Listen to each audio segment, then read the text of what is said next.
কামারপুকুর ভ্রমণে এরপরে আমাদের গন্তব্য বিভিন্ন মন্দির, যেমন কালী মন্দির।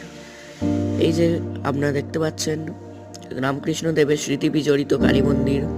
এই যে মূর্তিটা, এই যে মন্দিরটা আপনারা দেখতে পাচ্ছেন, সাইনবোর্ডটা একটু পড়ে নিন। এই যে গোপেশ্বর শিব মন্দির, এখানে শিবের লিঙ্গটা আপনি নিশ্চয়ই দেখতে পাবেন। এই যে শিবলিঙ্গটা। এই গোপেশ্বর শিব মন্দির কামারপুকুরে একটি জনপ্রিয় স্থান। এখানেও আপনাদের আসতেই হবে যদি আপনি কামারপুকুর আসেন। এই যে এই লেখাটা একটু পড়ে নিন।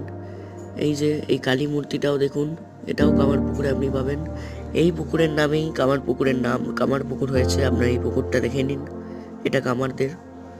আর এই মন্দিরটাও দেখুন, এখানে রামকৃষ্ণের মূর্তিও রাখা আছে, আর তার সাথে সারদা মায়ের মূর্তি।